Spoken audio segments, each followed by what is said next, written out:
To feminists or not to feminists? We had two arguments right in the class for feminism against feminism. So I was against feminism. Wow, this sense of entitlement that ladies are beginning to have in this generation. Women, you can thrive without hating men. Yearning was an art.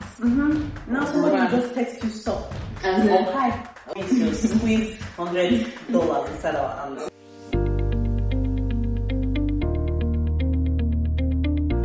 So I say hi, friends. Okay. Hello all. That's not what I gave you what to do and then you did the entire thing. Hi boys and girls. That's the authentic. Anyway, hi friends. Welcome to another Candid Conversations. Candid Convos episode. Drum roll. I'm going to say drum roll again. Okay. So on today's episode, I have my very good high school friend. Introduce yourself, please. Hi everyone. My name is Rayi. Yeah, that's it. What do you do? I work as an executive assistant in finance, and I'm having a blast actually. So That sounds very fancy. yeah, go and invest with Norwegia. She may be doing ads. Why would I include Norwegia Asset Management in your? I'll do it. So send me your stuff. No problem. Invest now. No problem. What she said. So today's episode, I've already told you what we're talking about. So yeah, prepare your mind. Do you know, you guys, FA just put me. I set you up.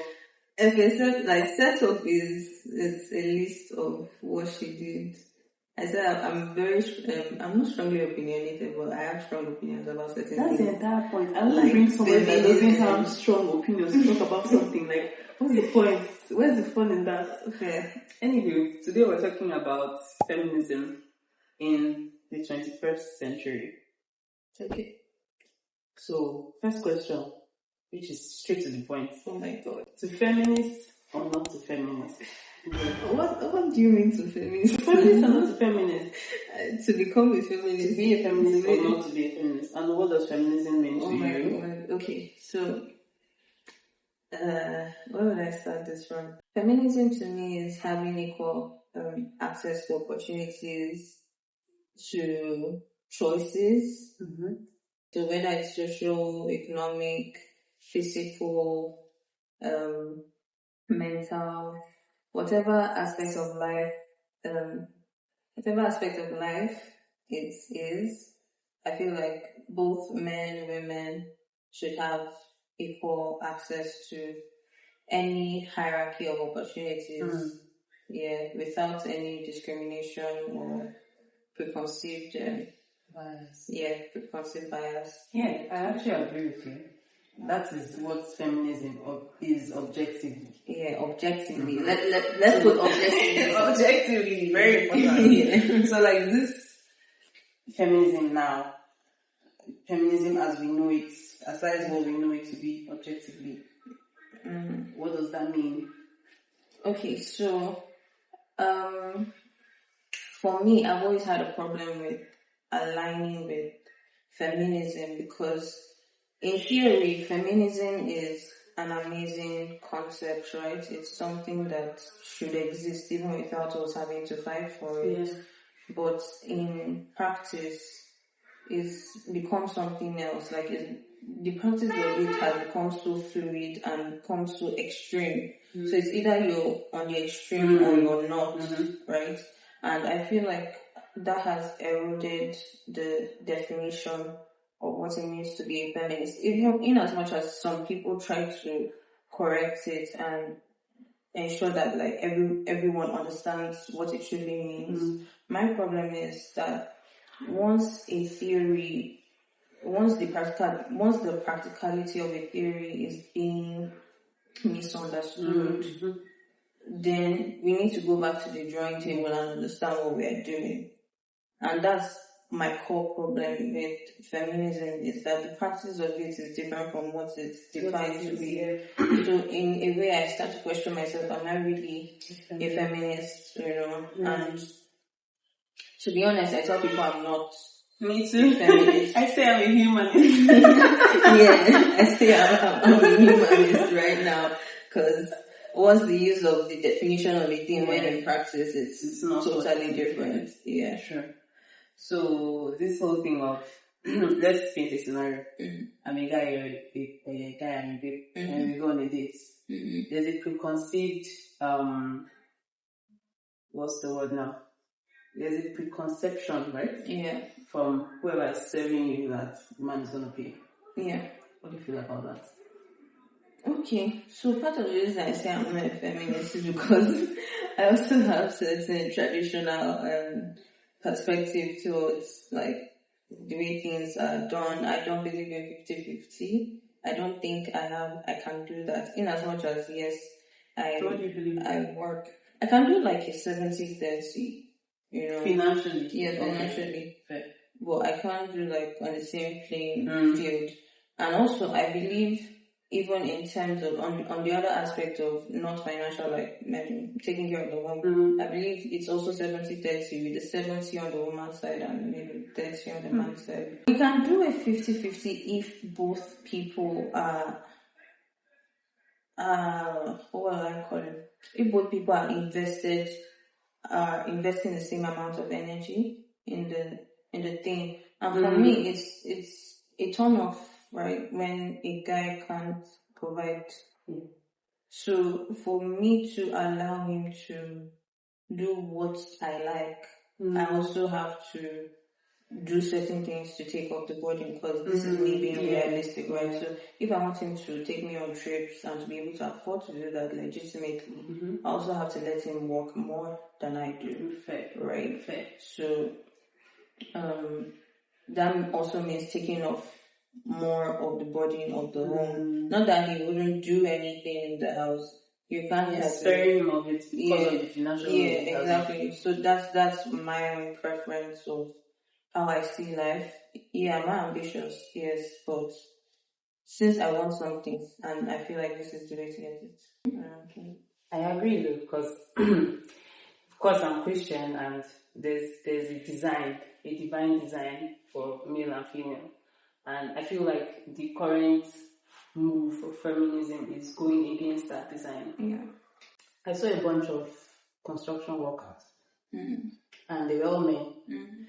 But then with the idea that these feminists are coming with, we can do what the men can do. I don't see any woman in the construction side. I don't see any woman, doing the dangerous work. Yeah. Right? And I saw a video recently that someone was like, we don't need men, that they're just there for because we need to have fun or something. I don't know if you saw that video. Okay.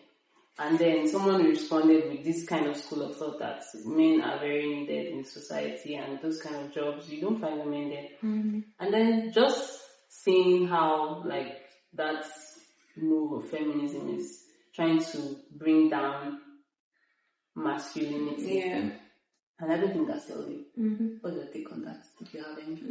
I agree. I don't think, and that's the thing, right? When I say the definition of feminism is different from how it's practiced, in the sense that core feminism or theory of feminism is not dependent on bringing the male gender down. It's just upholding the female gender, right? Just upholding without bringing them down. But people have now practiced it in a way that for women to be up, they have to bring men down. Yeah. And that's just crazy. Like, you don't need to bring anybody down or reduce the relevance of someone else just because you want to uphold your own relevance. You have to be, unfortunately, right, or fortunately, I don't know whichever way you say it, but women have to be the bigger person here. You have to be the bigger person and discard whatever men may have done in the past and accept that both genders can coexist in equal spaces. I feel like there's a lot of strife or whatever behind this move. It's not fully, for me, pure. Yeah. It's like, you've done this in the past, but I want to show you. Yeah, exactly. It's like this conversation of raising boys and raising girls. I think that was why I sent you that video, because I wanted to talk about it. There's a lot of focus on the girl child. leaving the boy child to figure it out by himself. So if all the ladies are becoming more empowered, they know what they want in life, and then the guys are like struggling to even figure stuff out, who is going to be like, we have super strong women and weak men, and then you're like, where are the men? You know? So I feel like more attention, more care, more instruction, more guidance should be given to the boy child as well. The responsibility that they get to carry as a man, you know, it's a lot, and they need all the support and all the, you know, building up they can get from when they're small. There are basic things that every human, like, this is not even whether you're a boy or a girl, like every human should know how to do when you're raising them. Oh, you're telling me your male children cannot sweep and wash plates. That's for their sister to do. They are boys, those kind of things. Maybe there are 4 boys and 1 girl, And then the girl is the one doing all the work. The girl, let me just say by mistake, the girl is the firstborn. Bruh. Firstborn daughter needs to give, when you squeeze $100 inside our hands. Fun fact, both of us are Both firstborn. and firstborns. Right? So I didn't even pick that. good. Wow. So just imagine, your firstborn, you cannot tell your younger brother that she can't pick up broom and sweep the house because he's a boy. What kind of... And then the protection that the boys now get from their mom. Yeah. There was something I wanted to, because I found it very hilarious. Not hilarious in a ha-ha way. Yeah. But like, So like this whole thing of ladies becoming so self-aware, you know, of their worth, and they are, you know, they are priceless, and then they are going into the dating pool with that mindset. So this sense of entitlement that ladies are beginning to have in this generation, like, if he doesn't have so amount of money, he can't date me. If he doesn't have a car, he can't date me. If he doesn't buy my wigs, if he doesn't you know, there are a lot of things. Yeah. Instagram, online spaces, I've been seeing some crazy stuff. Only yesterday, someone was telling me that, like, Snapchat now, they're using it to collect money from men, and they're like, oh, if he doesn't give me $100,000, he cannot talk to me, he cannot DM me or something. I don't know how Snapchat works. So. I don't either. I'm not there. Someone was telling me. Someone was telling me about it, and it's just like, women are becoming so materialistic, and that even is not, in essence, what femininity is all about. Yeah. Do you understand? Yeah. So I was like, yeah. But what's that about? You know, I don't know which conversation I got myself into on Twitter, where, sorry, let me just look at my Twitter. Okay. That's so quick to call PTSD now. Please, I have so much to say about that. That's not what we're talking about, though, but we can just sprinkle it there. Everything. Oh, I have anxiety. I have PTSD. I have ADHD. I don't have ADHD, don't suffer. Who diagnosed you, please? Like, even people pointing at me and telling me, you have OCD, and I'm like, I don't have OCD. Exactly. But you like arranging your things. You must have. You're just very highly organized. How is that? That is a disorder. You understand? That is serious problem that they actually treat people for. Exactly. It's so crazy. So crazy and crazy.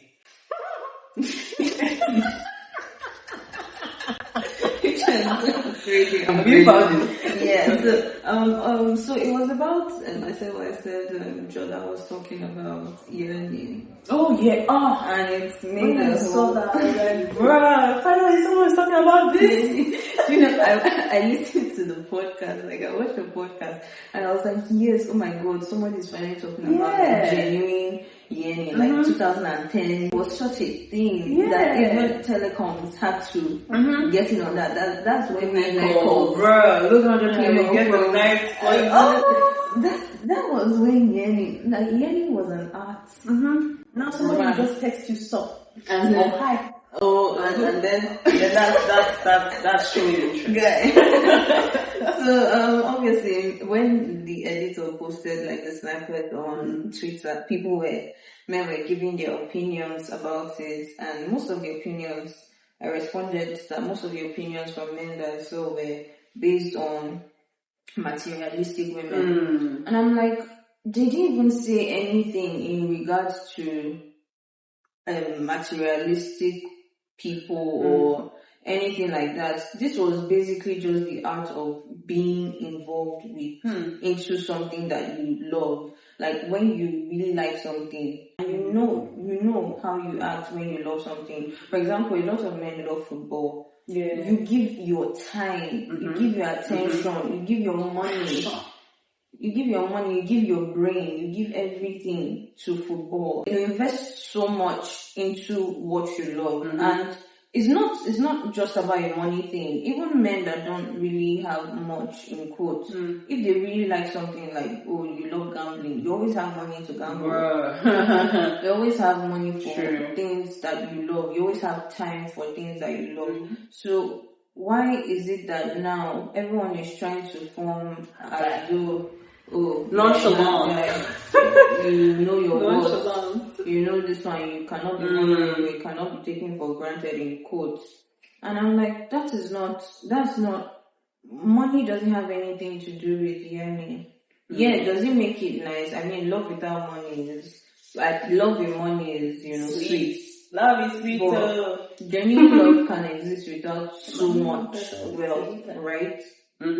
So at the end of the day, when you talk about materialistic women, and you approach a woman that is materialistic towards you, she's already demanding heaven and earth. Bro, have self-respect. That woman does not like you. Yeah, okay, we now find the one that exactly. Well, I'm finding one. But I think the fact that you're using that as an excuse exactly. to not... You keep on following women that are after money. You keep on following women that are after money. Check you. And but that's the thing, they're the one that analyzing your experience. They have the appearance of, for lack of a better word, baddie. Yeah. And that's what attracts them. And then they now realize that, oh, this babe is actually like all about my money. Exactly. And then, but they still like the look, they like the aesthetics, and that's why they keep going for such. Yeah, exactly. So you have an experience with so many baddies in quotes, and now you're generalizing that experience to women in general. Yeah, like women as a whole, that women are materialistic. You too, men are also materialistic. Let's be real. It's true now. We always talk about men in friends groups, right? Have you seen men being, kissing us? It's my irritating. My goodness. My God. To that one friend that has money. It's so weird. Like, so let's not, guys. The battle between who is boss. So let's not pretend that we as human beings don't like money or don't like being involved with people that have money. We all like it. True. But it's just like in terms of like love, go for who likes you. Trust me, if a woman genuinely likes you, no, if a baddie, the ones that she won't treat you like that's true. Don't be building you up and down. I promise you. It's only a baddie that says all about the money and she doesn't care for love. But if you meet someone that actually really likes you, I promise you the experience will be different. So advice, follow who likes you. Yeah, like who likes you, please, and save yourself the emotional drama of and stop entering situationships. This 2025 humans, please, let's not be doing such. Stop wasting your time. Stop wasting your time and stop investing emotionally and financially in people that don't care for you. They don't give two flying spoons. Exactly. Oh, nice.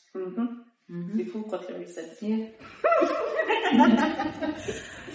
Please, women, you can thrive without hating men. Yeah. Right? Yeah. You can thrive without hating men. You can support each other.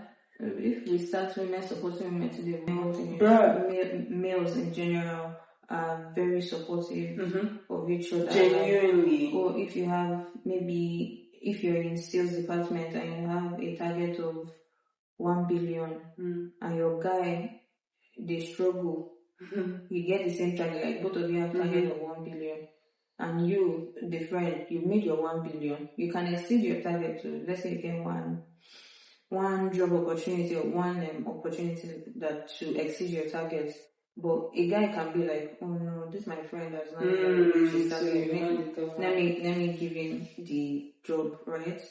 But if it's women, you're like, oh no, I have to move ahead. I have to move ahead. The men are on the top of competition, and it's so strange. The men are on the top. No, I have to move ahead for us women. Meanwhile, for us women, one of your female colleagues are still, struggling. I think for us women, also has to do with you making certain sacrifices. So you've already met your target. Okay, this extra money that you're getting to be extraordinary in your KPI, why don't you sacrifice that extraordinary in quotes so that you can also uplift your babe with you, right? So I think in little ways like that, you can be a good supporter of women. So it's not just about outshining men. I don't think that's not even the point. That's not the goal of feminism. The goal of feminism is having equal opportunities and equal choices. And I hope we all get to practice what the theory says and not what we feel the theory should say. So this is my own takeaway. That healthy femininity attracts healthy masculinity. I agree. Yeah. And femininity in the true essence of the word. I agree, and I feel like I had this argument. Oh my god, I have a video on my phone.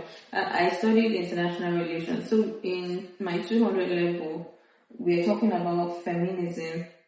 We had two arguments right in the class for feminism against feminism. So I was against feminism. Wow. See, that's what. So that year I was on a roll because, like I said, practice is different from theory, right? So all my points were based on the practice of feminism, not actually the definition of it. And one thing I kept on saying in the argument was that women have more power than they realize they do, even in the present state of being powerless. My goodness. Have you heard the art of emotional manipulation? Yeah.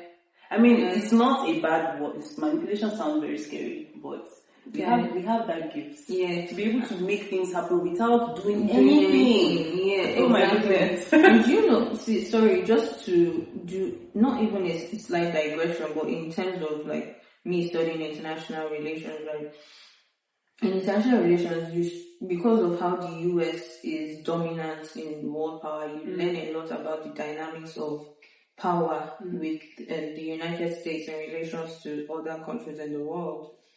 And you realize that over time, how the US has been able to gain so much dominance in the world, it's not through hard power. You see, it's through soft power. They believe that their approach to massive world influence is through the emotions and through psychological manipulation. Yeah. Why do you think Hollywood is so highly sponsored by the government in the US?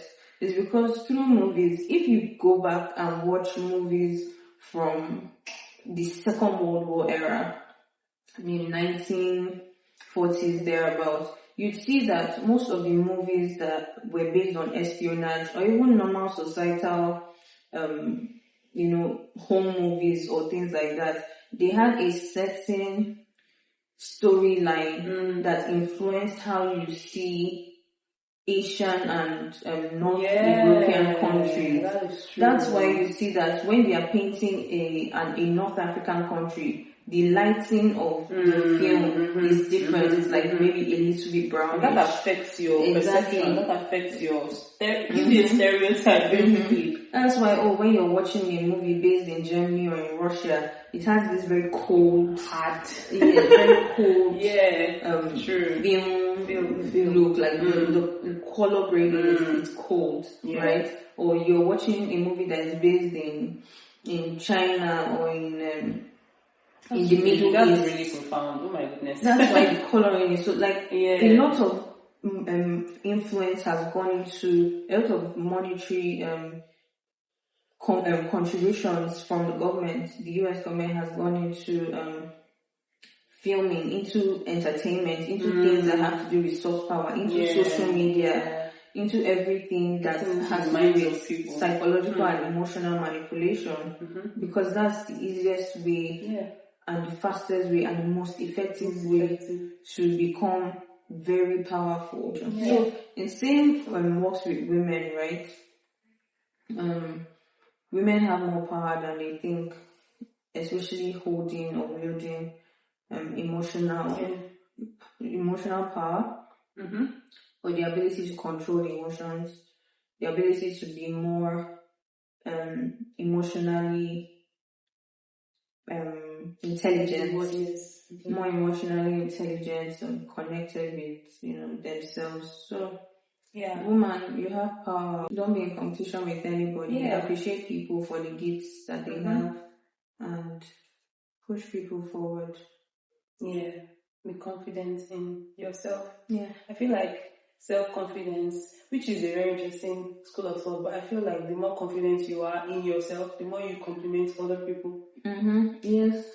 So anytime I see a babe that gives compliments easily, I'm like, yo, you go, girl. I think this was fun. I think so too. Thank you. Thank you so much. Do outro. I did intro. So nice. Thank you so much for watching. Subscribe. Like. What is the other one? Turn on your post notification. Share. Yeah, that's very important. Please share the video. You do share. Yeah, sure. But not because you're inside. Share because you like it. No, I share because I like it. That means you don't like any of my videos. I've not watched it. I just put on the spot. Alright, going guys in another video. Yeah, see you in another video. And follow me on Rayi. Rayi. D dot. I'll put you on Instagram. D.Rayi on Instagram. She's really eccentric. Well, I think so. Anyway, bye guys. Bye. You know what will be fun? If after I record and I say that somebody's mic is not working.